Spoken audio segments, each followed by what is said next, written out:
Do people really know you? People know me. Tolu I've seen on TV, I've seen on film, on stage, podcasts. Jack of all trades. You should be formless. With a purpose, though. Yes, with a purpose. I'm one of the first people that actually started podcasting in Nigeria. I was particular about having like a transgenerational conversation or story that will shape people's mind.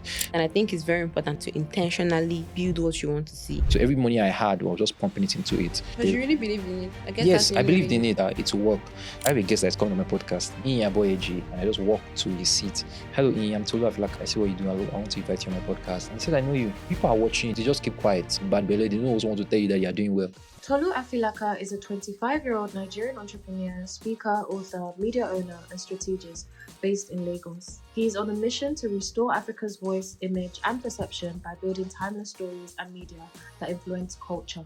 Tolu is the founder of A3 Media and Network, established in 2025, a modern media consultancy that helps leaders, brands, and creators navigate new media, corporate communications, PR, and reputation management.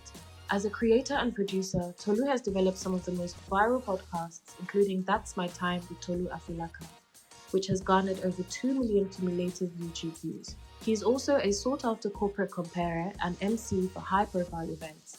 Tolu was featured as Artiste of the Week on Channels Television, one of the youngest comedians to ever appear on the show.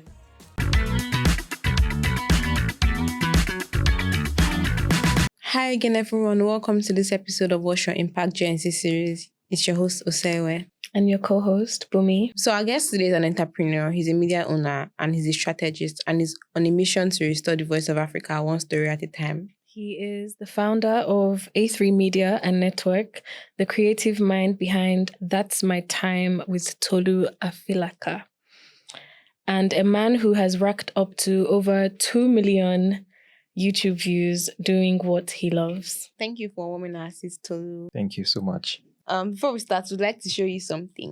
What do you want to show me? Say. Here. Open it up. Wait. What? We went deep searching. Yep. A few years from now, these photos will be a throwback, and I hope I'll be proud of it. I am not proud of it. I can't look at you for too long. I guess we'd also like to know what was happening at that period. I don't know. I think I'm just at home. I didn't even, let me check the date I posted it. It says July 2019. I think we were on holiday from school then. So I was just alone. I think my mom just bought a new phone, and my sister was like, let me snap you. Uh-huh. So I went to go and bath. And then I beat it. I came down and she took me pictures. She said, wear this chain. Yes, well, I wear my chain. Yes, I wear a chain. She's like, oh yeah, pose. Nah, I beg. How are you? I beg. I don't want to talk about it. Okay. But I like keeping my days of little beginnings. I don't hide it. People archive their stuff. I don't hide it. I like to go back and let people know there's always a progress to everything you do in life. Yeah. So yeah, that's why you could still find it. But after this interview, it's gone. But I guess we would like to know, looking at this now, what comes to your mind? What comes to my mind? This is 2019. I'm happy that I was able to go through so many things that have come my way, challenges, wins, people. I'm happy that the things I used to dream about, I've achieved majority of everything. I thought they would happen far in the future, but a lot can happen in 2019 to 2026. How many years is that? 7 years. A lot can happen in 7 years. So I'm proud of myself. But never again with this be short. No worries. We'll bring it up again. So I guess you're used to, being the one on the other side. Yes, I'm used to being the one on the other side. How does it feel being the interviewee?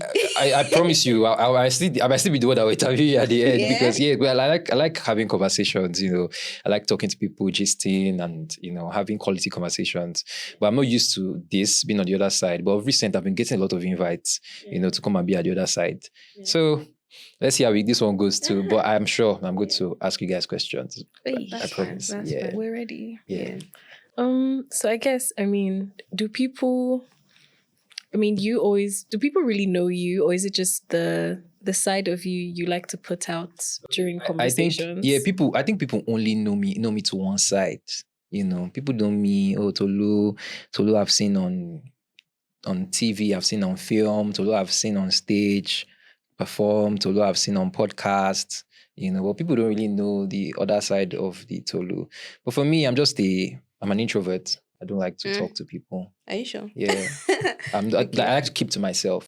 So I'm selectively available. I'm selectively out there. I'm an ambivert. When I'm outside, I have a way I want to appear to people, for people to see me and perceive me. And I think I do that so well. But when I'm inside, I prefer my space. I like being alone, doing my deep research, reading, watching documentaries, watching stuff that will make me better. So that when I come out, I come out as someone of capacity, someone that will be useful to the society. So when I don't have much to do, I prefer just to stay inside, or much to say, I prefer just to stay within my space and just my quiet person. But I'm a very introverted person. I like my space. I think that's interesting because you are very introverted, but Yeah. then you want to shape, Yes. I want to shape how people see Africa through your Yes. voice, right? Yes. So I guess what made you understand that your voice mattered, to know that you needed to come out of that introvert part of you. Okay. Yeah. So ever since I've been young, my mom has always told me that you're different, you're very unique. I was not always an excellent speaker. In my family, I'm not even the best speaker. I don't used to talk. I used to maybe stutter a bit. I could not, my conversations were not coherent. I could not, but my mom was always telling me that something. My mom would always say you are a king, and wherever you are, you must always stand out as a king. And there's something special about you. You're very, very different. And I realized that whenever I was even in school, primary school, secondary school, I was always different. I was always the funny guy in class, the guy that everybody wants to chill with, play with. If I don't come to school that day, the class is always boring. When I show up, everybody's always excited. I'm always the funniest. I was the funniest in all classes, class camp. I was still reading and passing, So I was always that kid that was the people person. I like to gist, I like to keep community, I like to do all of that. But at the same time, I also wanted to be my mom always wanted to keep me short because I talk too much. So they were always trying to keep me short. They were always trying to keep quiet. You talk too much, this and that. So a part of me was getting quiet. But I knew that if I was going to change my world, I needed to put myself more out there. I needed to say more. I needed to let people know that there's a way to live. There's a way things should be done, and you can't overemphasize these things. And so that was why I said, I have to put myself out there. I need to start connecting with people that are like me. And so that was how I was able to achieve that, basically. Okay. I mean, through that, like, how did it come to you now creating the podcast? I mean, Yeah, podcast. Okay. Why was that the avenue you chose to share that? Yeah, podcasting was divine. I like to say I'm one of the first people that actually started podcasting in Nigeria in 2020, COVID. There was time Spotify had an app. I don't know what they call that app again, but there was an app they had, Spotify for creators. So a couple of my guys created. We called it Jokes on You comedy. So a couple of my guys created a podcast, and then we shared the link amongst ourselves, and then we all join, and then we'll be talking on the podcast like Zoom. And then we started sharing it on podcast platforms, and all of a sudden we started seeing that our podcast was ranking number 2, number 3 on the podcast behind Trevor Noah. We were just, we're like, what's going on here? People were listening to us. We're getting streams. At a point, Spotify even monetized us. I made money. I was one of the first people to make money for a podcast. Then COVID now stopped. Then we stopped. And then that was how I lost trail with it. So all of us just went our ways and did that thing. So like in 2022, I had like a strong push that I had a strong push in my spirit to start a podcast, but I didn't have a name. So all of a sudden I was just in my room and I just heard, "That's my time." "That's my time" is like a tagline for when performers are on stage and then they're about to leave. I'm like, "Thank you, ladies and gentlemen, that's my time." So I just felt like, okay, after a long conversation, it was a good closer to say, "Thank you so much for joining me. That's my time." And so that's how we started. I didn't have money to start again.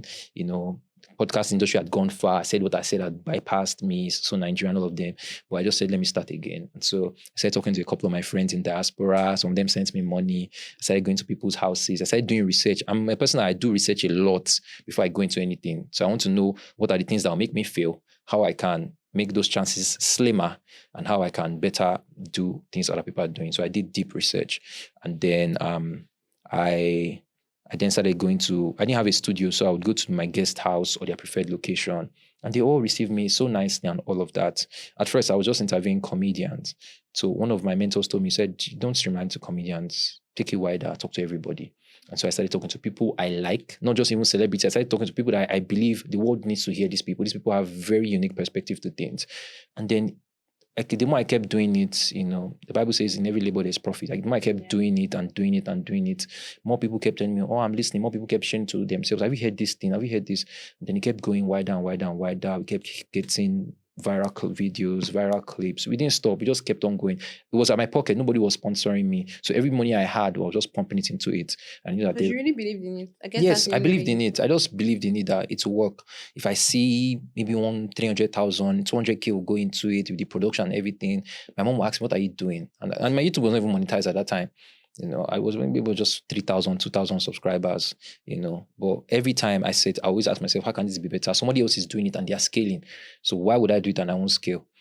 So I just kept studying. I think I even went on a trip to UK. So I sat down with myself alone. And then I said, this thing has to work. And so I looked at how the world, other people, the Westerners are doing it. And I incorporated it into mine as well, amplified it even more.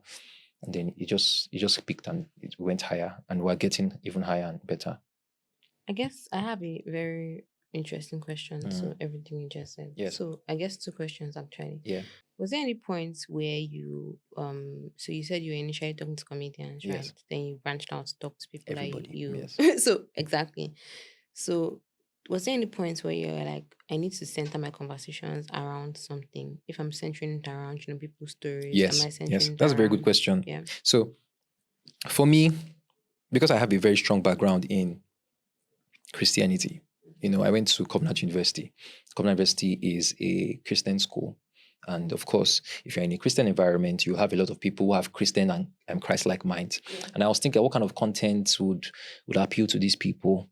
And then I said, wow, some of them will actually love to hear content on spirituality, because when I graduated, a lot of people were having the question of purpose, direction, all of that. So I started bringing people that can answer those questions on the podcast, be the foundation of faith. The Christian audience is a large audience. If you look at the top 10 podcasts last year released by Spotify, most of them you saw was the Christian audience. And even just to even cut it short a bit, I feel like that's very important, because I feel like even Christians, right, they listen to those things to get some type of confidence. So it gives them some type of comfort when they're feeling a certain way. So I guess that's why, because it's comforting, right? You get answers from there, what you're thinking about, what you're struggling with. Yeah. Yes, and I knew that podcast was a whole industry, So if you look at it, you see last year was Apostle Femi Lazarus, Koinonia, I Said What I Said, Bishop David Oyedepo, Celebration Church, Honest Bunch podcast. And so you can see that it's by faith. So I thought if I could bring in some of these people on my podcast, I am still appealing to that audience. Do you understand? And they also want to see their faves in a different light. You understand? So I just thought that would be, let that be my niche. Let that be my audience. Let it be around purpose, spirituality, faith, So everything that you see on my podcast is drawn from that foundation of faith, purpose, belief, spirituality, And so that was it. So I was very strategic. You can see my bio, I say strategy. I'm very strategic. I don't just do things because I want to do it. I look at it and say, who are my audience? I also was particular about not hosting absurd conversations that were not BBL, one girl, one yash, one girl, one asheo. I didn't buy it. I was not buying it, And I wanted a podcast that in the next future, my family, my kids will be proud to say my dad did that. So, and that was it. I think podcast is the next Bible, like the things that people will go back and reference and draw from, in the future. Yeah, and so that was it. Love the intentionality. I love that you go deep into your research about it. Like you said, you don't just dive into it, right? I mean, with all of that said, when I know you mentioned, we know why you drive these conversations, right? But for people watching, I'd say, what are you trying to build through these conversations that you have on your podcast? Okay, not sound... Okay, I'll just break it down simply. I believe that the reason why a society is the way it is because people have been have been installed with a wrong narrative. Everybody has an operating system, a way that they live life or a way that they think. So it's important for us as people not just to live our life to chance, to live our lives to our pastors on the altar, to live our lives to the things that we just read anyhow. It's important to deliberately shape our conversations and stories. And so I was particular about having like a transgenerational conversation or story that will shape people's mind, things that people can go back in time and say, okay, I think I'm missing it. How can I get it right? And someone can just say, okay, listen to this podcast, listen to this episode. It will shape your narrative. I get reviews like that. There was even one of my recent episodes I had 100K views. It was a lot of people were saying, oh my God, I didn't see it in this light. Oh my God, so this is possible. Oh my God, so people can get married this way. That is my dream. That is how it is. It is to show people possibility. It is to shape people's mind and show them that this thing is possible. If it can happen for this person, it can. A lot of people have that hero mindset for their pastors, for their leaders, or some people that the celebrities they see. But it's some of those things play in other people's life, conventional people too. So when you hear it from somebody else that is just in your level, just your age mate, your age group, you know that it's possible. And then when you scale that hurdle, that encumbrance, things will be easier for you. Our stories will change. We'll be forced to do greater things. I think I'm a product of a lot of things I've listened to. I've listened to a lot of materials, and I'm still listening to more. I read a lot of books that helps to shape my mind and helps to. But if you are if you are tabula rasa, if you don't have anything, if you are just a clean slate, then you are setting yourself up for danger. You're setting your generation up for danger because there is nothing you can then impact into them, and then the society will just be a ticking time bomb and it will explode. I agree with you. I feel like it's funny because I was having this conversation with, I think, Mercy before we had this podcast, right? That, like you said, you have to intentionally build what you want to see. Because two things, right? As you're living life, there are a lot of challenges, a lot of, and if you're doing what you love, if you're doing what you stand for, right? You get comfort in that. You don't get frustrated. Like you said, like if you have 300K, you put 200K into your podcast. That's because you believed in it, right?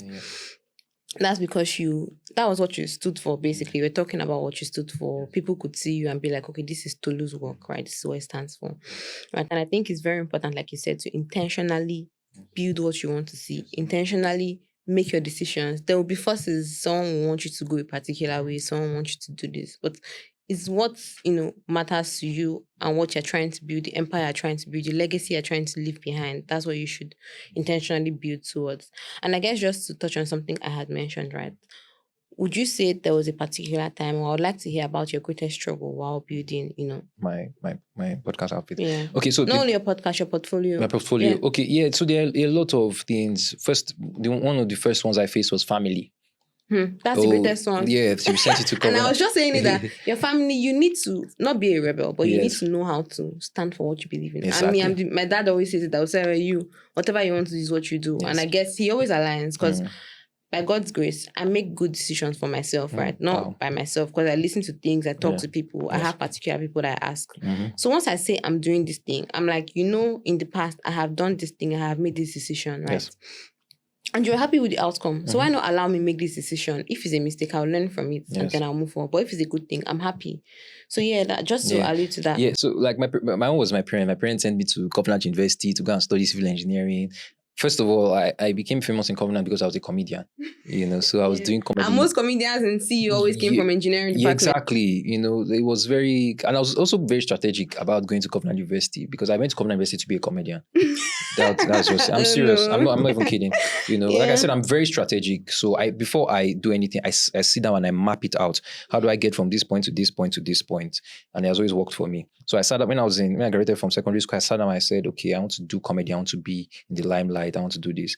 How do I go about it? I looked at comedy industry. I saw them, all these worry guys. I said, nah, this is not my type. I don't do this. I know they do. I was hearing jokes like my papa Paul Sote. I was like, nah, this is not my type. Yeah. And then I saw a new breed of comedians that were coming out, a new breed of stars that were coming out. Them Simi Adekunle Gold's wife, Bez, Ima, oh my God, SLK, D1. I was like, this is my type of people. They were cracking jokes with English. They were doing their own things in their own way. And I said, where did they go to? I saw most of them went to Covenant University. I said, like there must be something there. Yeah, so I said I'm going to go there, and I'm going to. And I read their interviews on Google. So they said, oh, I'll perform at Variety Night. I'll do this before I know it. My film started. So when I go to Covenant University, I went to start performing at Variety Night, and I made sure I was funny. So I was killing it back to back, and that was how I became famous on campus. People invited me to campus. I became famous across, stuff. So when my parents heard that thing, they became mad. At some point, they were never sending me allowance. Yes. So most times I would do shows. I was making money, making millions. I've never said this on camera before. My guys were like, guy, well, people were buying tickets. People would come to my show, sit on the floor, So my parents would say, this is what you want to do with your life. I'll be no wala, but they were just didn't understand how they will invest so much in you. You're the first and only son, and then you say you want to go into. But I think I saw something greater than all these things that we are saying. I always tell my sister that you would spend the most time with yourself. Yep. So do whatever you do whatever it is that will make you happy. Yeah. Over time, your parents will leave you. They are only doing their best to just invest in you. They will leave you and you only be with yourself. And then you now start to ask yourself questions. Yeah, why didn't I just take this part? And then you realize you were trying to be a people pleaser. And then you have put yourself in such disadvantage. I'm very anti-people pleasing. I'm never out to please anybody.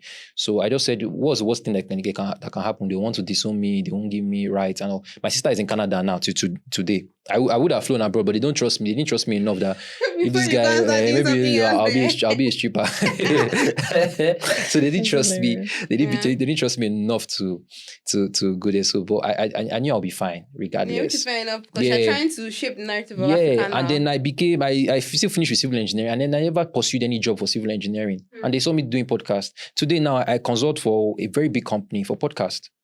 And I didn't study it. And they pay me so well. Yeah. So I was not wondering that, what if I didn't start podcasting? Yeah. You'd have been somewhere suffering, yes, trying to exactly. draw something, trying to construct. So when they were even interviewing me, I was like, yo, they didn't even ask me what I studied. They were just telling me like, oh, I've seen what you have done in the past. Can you bring this in and do it for us? Can you help us monetize it? I said, wow.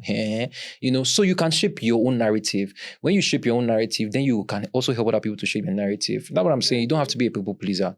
You don't have to do whatever you believe, you strongly believe. What is your strongest conviction? And then, yes, what is your strength? Yeah. What is your strongest conviction? And then look at other people who have done it. And then just follow that path. And you'll just be fine. Yeah. I guess another thing is because obviously you're a comedian, right? And you host podcast conversations where you want to learn about people say. So how do you balance comedy and deep conversation? So I think comedy was not the end. It was the means to an end. It will also be very wrong for people to just know you as a comedian. So is that the only thing you do? As people see me now, I think I'm an envy to quite a number of people because I do many things. I've acted. I still act. I've acted in some series. I've done some African Magic movies.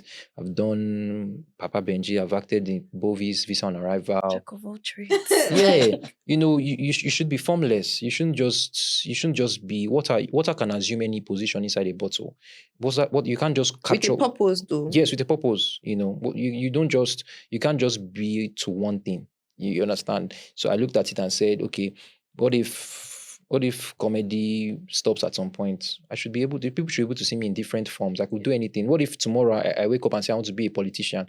They can make me minister of communication in the future based on things I've done. Do you understand? Yeah, special advising. Exactly. Civil works. That's also possible. I was talking to my friend Jemima Osunde.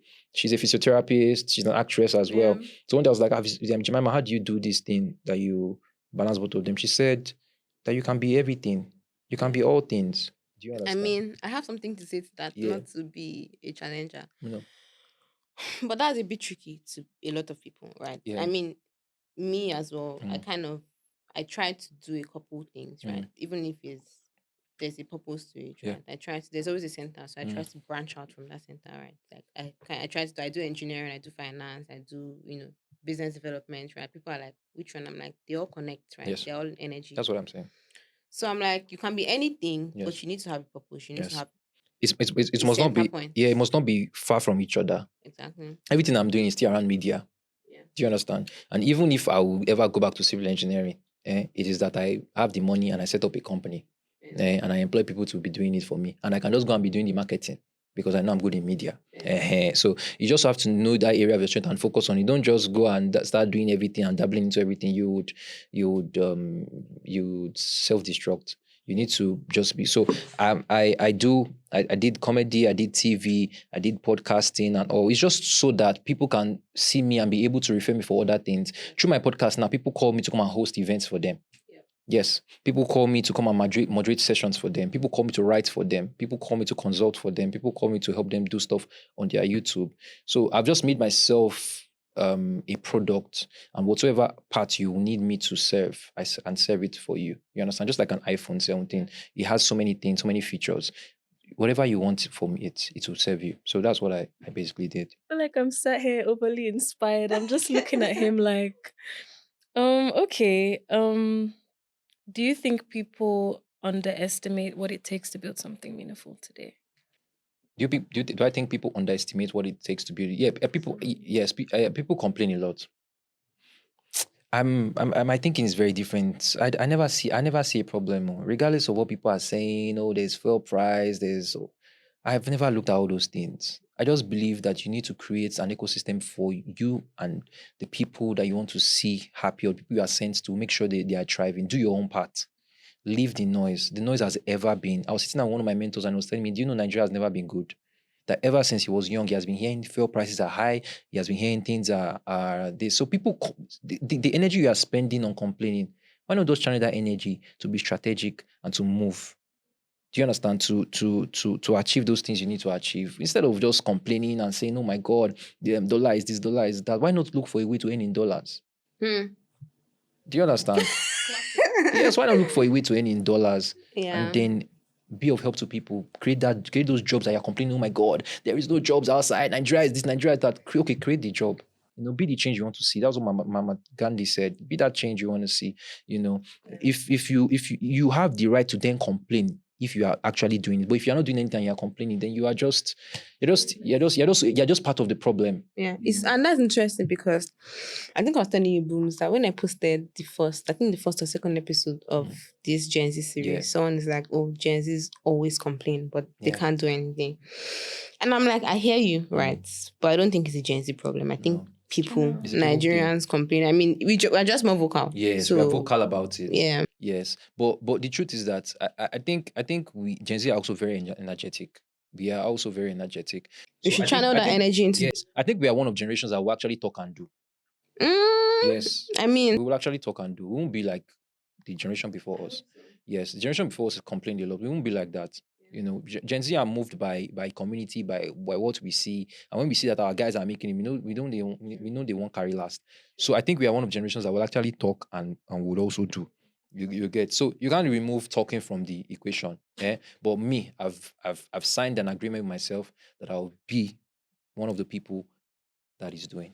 Okay. Has there ever been a moment where you realized that your platform was actually becoming to scale, impact, not even scale, people. But impact people? Yes, when I go out, I was just randomly, sometimes I like to disguise. So maybe I'm not driving, I just like to disguise and I just use transport or bus or train. One day I was at the train station late at night, like 9 p.m. Why? I'm sorry. Why? I want to know why. I always like to feel. I like to feel the pains of the common man. I like to know how people are feeling. I like to just feel those things. I've experienced both worlds. Though. I was telling one of my friends that yes, I was a Nepo baby. But my parents ensured that we lived in both worlds. We saw struggle, we saw enjoyment. I was telling on one podcast. I was saying that. My parents, the first time I went to Florida I was 8 years old with my sister now, America. We went to Disneyland, we were just chilling there for months. Nepo, please play that. We were just chilling. We were just chilling. So myself and my sister, we were just reflecting on that. We did Nepo. But there were times that my parents made sure that we walked to school. We entered bus, public transport and stuff like that. They let us see the reality of both worlds. So you have to choose. That's what they made us see, So back to your question, I was in train station and I just get a tap from behind. I'm like, I listened to your podcast. I know you. It really blessed me. They even asked me for the guest that I brought on. Where is Ebuka? I said, he's not, of course he's not here. You know, I don't understand. I'll be carrying everyone, I'll be shooting podcast at 3. You know, I know brothers. He said, he's not here. It's like, oh, thank you. That really impacted me. People send me DMs. Somebody even sent me a DM from Tanzania one time. It's like, oh, wow.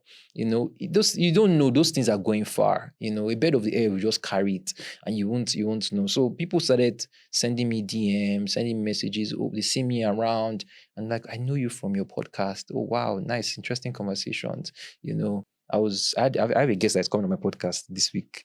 I don't know when this episode will come out, but hopefully. In Aboyeji. Oh. Yeah, Flutterwave. Don't worry, I'm a fan. Yes. I'm a fan of Inye. So, me and my sister are fans of Inye. Yeah, so I was just randomly in church, you know, and then I serve as a protocol in my church, and then I cite him, I was like, that's Inye. I said, I'm going to go invite him to my podcast. That's how I am. I'm going to go invite him to my podcast. And I just walked to his seat, and I was like, hello, Inye. Hello, Inye, I'm Tolu Afilaka, and I see what you do. I want to invite you on my podcast. And he said, I know you. I said, oh, mad. He said, I know you now. He said, no, Allah, give me his number, give me everything. He said, oh, yeah, now, let's do it. That was it, and that's a relationship formed, though. Aside even that, many other things now that we do, aside even the podcast, that we just relate as Egbon and, you know. So you don't know. People are watching, they just keep quiet. You know, people just want to, it's also in nature of people, bad belly, they don't always want to tell you that you're doing well, you know, but they actually see what you are doing. Do you understand? So you don't stop. Yeah. You know, like I said, in every labor, there is profit. Yeah, you have to keep exerting. Have you seen, like, maybe your tap is not working and then you just keep seeing water dropping. Before you know it, if you go and come back, the whole bucket is full. So just keep pumping. I'm doing a YouTube class very soon, and one of the things I'm going to teach people is bombard the algorithm. Let the algorithm know you. Do you understand? Now, if I always have times where I type Tolu Afilaka on this thing just to see how much Google knows me. I go on ChatGPT, type my name. How much does it know you? Do you understand? That is the impact. You know, if you have to measure where you are at, you know, to better scale and all. So I constantly assess myself and see how far I'm going, so that I know just wasting money. I know, so you can quickly just turn back and now face civil engineering. Maybe so do you? I guess to that, right? Like you said, and that's very brilliant, to be honest, because I feel like, you know, we align on that, where you have to keep doing. Yes. You have to keep doing. You have to keep doing what you're doing. You have to keep showing up as yourself, as your authentic self, because you don't want to, you know, blow in quotes for something that you're not really aligned with, something that you don't want to be known for. Do you feel the sense of responsibility because of this impact that you're now creating? Yes. So hey, if you see pressure, because you now have the pressure to, when you're going to the supermarket, yes, you have to now dress up. Yes, you have that pressure to show up. Yeah. You know, that pressure to do this, that pressure to, sometimes now my mom even works with me. Maybe you are going out together and then people are saying, oh, this is your son. You've been listening to him. In fact, you know, sometimes I go to my home church. I don't know how they see all these things. We see you. How did you get to this person? How did you talk to this person? What does your mom now say?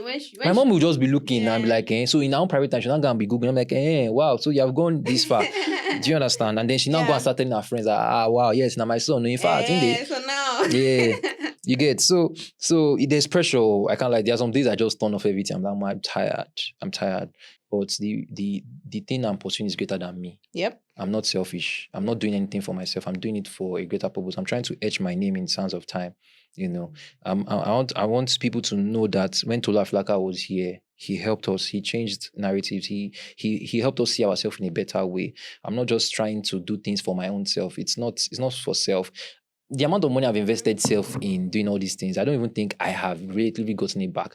Where the purpose and happiness comes in is when people come and meet me and tell me, oh my God, thank you for this, thank you for that. Do you understand? It's not, I don't think I've gotten the amount of money invested. Those things come and I feel happy. Oh my God, at least there's money to flow in, it can meet some needs. But that's not where the main aim is. It is how far the vision is covering, you know, and all. So there's pressure. I feel it most days, but you just have to continually.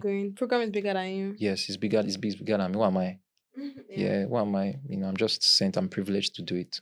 So what conversations do you think we need more of, or what conversations do you think our generation needs more of? Okay, recently this year I became more drawn to intelligent and complex conversations that people shy away from. The world is deeper than what it is. sometimes I sit myself and I challenge myself to read things that are more powerful than me. Do you understand? Like, so I randomly pick up a book and start reading about black holes. I start reading about the constellations of space. I start reading about, okay, why are we going to the moon now? You need to constantly be updated because you need to, this brain it's a muscle. Yep. The way people gym, that's why you see some people that have muscle and you see they don't get sense. It's a muscle. You have, and I think it's the most important muscle. You understand? Because you have to constantly stretch it and improve on it and all of that. So I read wide, and I don't just read shouting. So I think one of the important questions people need to have is culture, colonialism, the things that the white people did to us blacks, abortion, divorce. Yes. I'm sorry. So far from every other one. Tough conversations. Things people run away from. Yes. Yes. I am my friend Ebuka. We're already working on that episode. Abortion. Yes. Some people say, why are they killing? Yeah. Some people say, why did they kill the child, or but what if they don't even have the enough money to take care of that child? So you just want to bring a child to this world to come and suffer. Yeah, it's all of abortion. I didn't say that. Sorry, I just wanted to put you on the spot. I didn't say that, but it's a very thin line, and then I think so I think the conversation should be started. Or what if the girl got pregnant at the age of 9? Yeah, there should be more substance to be. She can't even fend for herself. Yeah. Doctors now say of someone bringing another child to the earth. Yeah. Why do you want to just waste someone's life? Fair enough. Conversations like birth control, conversations like COVID, they are setting us up in the world. You don't know. The world is becoming something else, but we don't. So many people don't know. They're just in the news shouting wicked, but do you understand? I was reading something. You say very soon we won't even be using cards to pay anymore. Everything goes they thump, But in trouble, you'll be getting your payment. You just feel the alerts. You say, I think I'm rich now. Black Mirror. Yeah, so we need to have some of those conversations to know where the world is going to, and how we can better prepare ourselves for that world, and not just have shallow things that do not. I was just thinking, people were shouting, Buhari, Buhari, Buhari, Buhari, Buhari. The man is dead now. The man used to talk about how he will see a new Nigeria, this and that. Look at it now. We're just wasting our time having shallow, silly conversations when we could have been thinking of how can we better put Nigeria at a global map that would impact the world in the coming future, in the coming years. So I think those are a few of the important things that we need to discuss. Healthcare. There's a rise in autism now. A lot of people are getting scared. How do I care for this? We need to talk about. And there's not enough awareness on it in Nigeria, most especially.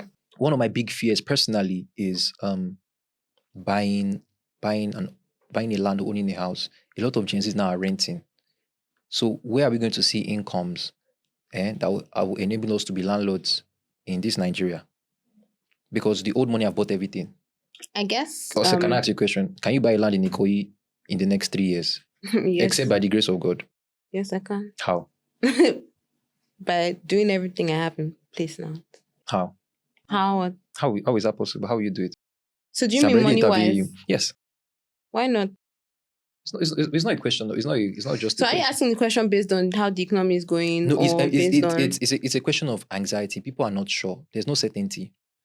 I mean, like I always say, I move with intention, right? And right now I'm saying in 3 years, okay, maybe not Ikoyi actually. Maybe Ikoyi, why not, to be honest, right? I'm putting things in place, right? Some things might have materialized by then and I would be able to buy somewhere in Ikoyi, right? And I guess before you even asked that, I was going to say that I like to see threats or problems as a leeway or an opportunity. It's basically a pointer to an opportunity. Exactly. Thank you. So what I'm saying is that people have bought the land, right? Yes. You can go in and have your skin in the game. How can you go in? Millennials have bought land. They don't know what to do with it, or they have very old buildings. You're a developer, right? You're Gen Z. You're young. You have ideas. You have creative ideas. Okay, you have this land. You have this house. I can refurbish it. I can develop it for you. Once I do it, I'll do two blocks of terraces. Give me one. You own one. I'm taking care of all the development. I'm going to do everything. It's your land. It's a JV, right? Give me one part, you take one part. That's putting your skin in the game. That's beautiful. I have a land in Ikoyi. And this is the conversation I'm talking about. So not everybody knows this thing that you know now, that you just said now. So we need to put those conversations out there so people can hear. Yeah. Yes. Yeah, I guess we need to, as we're wrapping up, right? Yes. One thing that, we want to know is, after all the conversations that you've had with people, all the interactions, how would you say you've changed? It has changed the way you see life? Well, I realized that Nigeria has a lot of quality people, and Nigeria is very, very blessed. Do you understand? Nigeria is very, very blessed. We have quality people, we have great minds and all. But the only issue is that the ecosystem is not favoring us.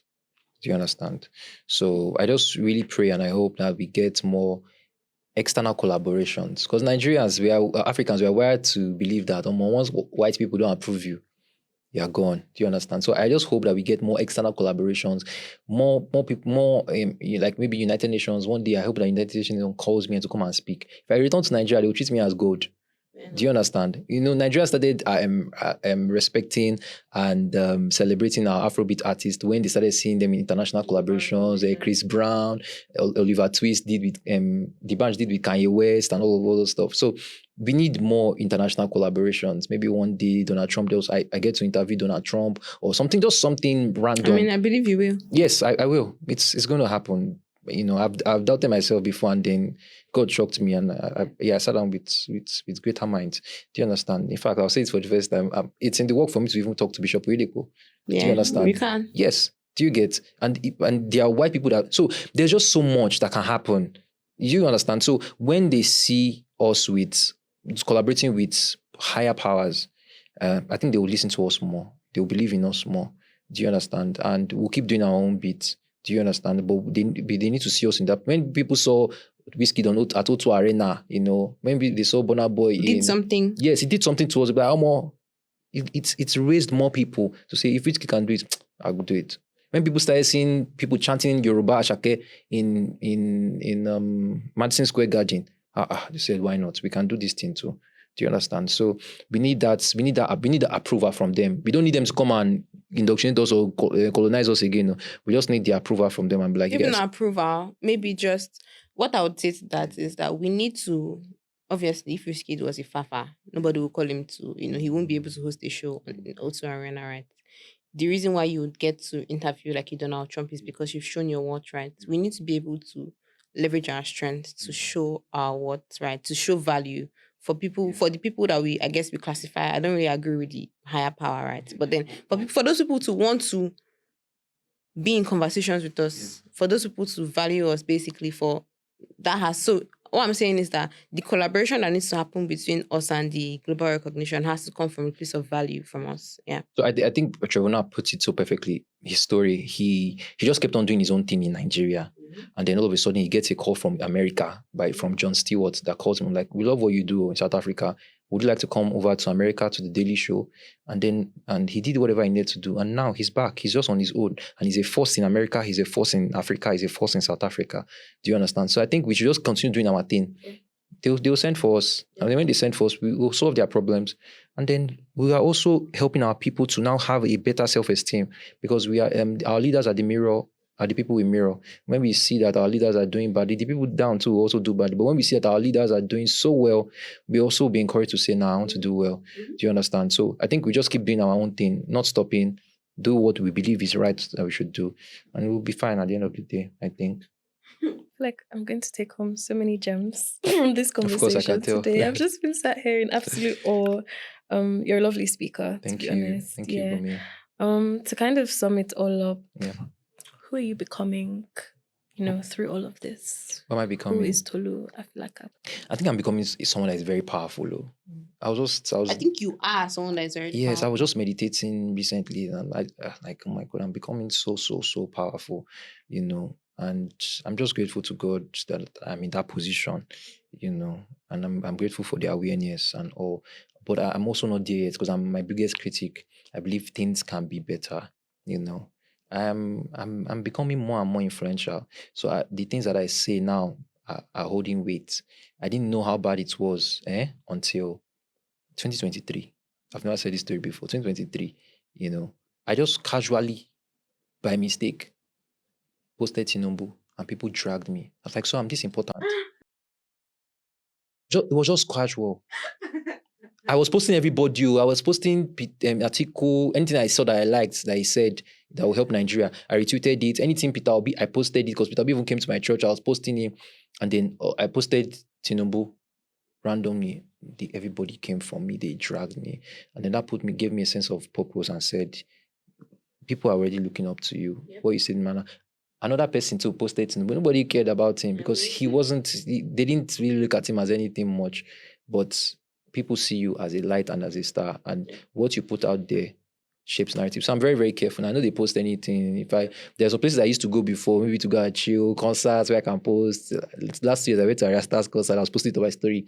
Now because I have migrants, I don't think they do things the way they do. I can't just post something. I know Ariasta used to wear miniskirts, so I can't, just because maybe somebody, maybe the person is struggling with something and I don't just want to rekindle that thing in the person. I'm just very much more careful. And then I have more people in my circle, more great minds in my circle. I mentioned many more people. I have many great minds in my circle, and I can't just be. I know if just they show up exactly. So I have put so many systems and structures around myself I put myself under subjection. So I'm becoming influential. I'm becoming very, very careful, and I think I'm becoming a man. I want to become a father very soon. Oh, nice. I'm that part of me. I don't know why. I just didn't even say husband first. No. Well, skipped a few steps. That's what to say about marriage. It's a part I shy away from. But oh well. You don't have anything to say on it. I have many things to say about marriage, but yeah, I want to marry a good woman. I'm being a good man as well. Have good kids, raise them well, make sure they're an impact to the society, not part of the problem to be solved. Very key. Okay, I think before you guys did an amazing job. Where did you guys meet? During the question. Where did we meet? We met through a mutual friend, actually. Are you serious? Yeah. So what happened to mutual friend? Why did you put here there? No, he was just a facilitator. Oh, is it he? Yeah. So we met through a mutual friend. Wow. So why was the mutual friend introducing you guys? I guess because he figured we had chemistry. Yeah, we had similar interests. But you're more assertive than Bumi. Am I? I don't think so. I think so. I feel like for particular things, I have very strong opinions and I'm very assertive about them. Yeah. Who is likely to change it for someone more? Me, I guess. I guess I am actually. Yeah. But she'd probably do it in a more calmer way. Yeah. Who's the entrepreneur? Who likes money? Both of us. Both of us. Yeah. I think both of us. You guys are like twins. Really? Right. Mm-hmm. See, you guys are really looking at each other. It's just very obvious. Maybe we should have a twin name. Oh, thank you. Thank you so much for thank you for this episode. It was honestly, it was very impactful. Are you serious? Yeah. Very. And I feel like me, right, as a person, I'm very selective about what I listen to. But I think I will listen to you. Wow. Yeah. Thank you. So yeah, I'm a fan from today. Yeah, I'm serious. You're actually listening a lot. I was just wondering that Bumi is listening. She's asking me a question. I totally forgot I was on the other side of the conversation. And you're just listening and taking it. Yeah. Thank you so much for being here. Thank you for having me. Thank you for doing this. Man. Yeah, for sharing your confidence with people. I think people will draw from, even if they don't hear you speak, from how confident you are in what you're going to be. I think that's something. Yes. Yeah. I think you guys are doing an amazing job because I went through your story, the previous studio you guys were using before you evolved into this place. It's really good. You guys didn't stop, and I've seen a couple of my guys too on your page. This guy that does Gamma Island. Yeah, you guys, well done. Thank you. You guys don't know what you're doing until the nearest future. Amen. Yeah. Amen. Thank you. Yeah, you don't know. Maybe I interview the next president of Nigeria. You never know. I mean, we'll bring it out and not posting it. And then I'll appoint you as Minister of Information. Power. Yeah. As funny as that it can happen. You never know. Yeah. Anyways, thank you. Like I've said several times, thank you all for watching this episode. Make sure you guys like the video. Make sure you're subscribed to our YouTube channel. Follow us on our Instagram, our Twitter, our TikTok. Catch up, basically. Thank you guys. Bye. Bye, guys.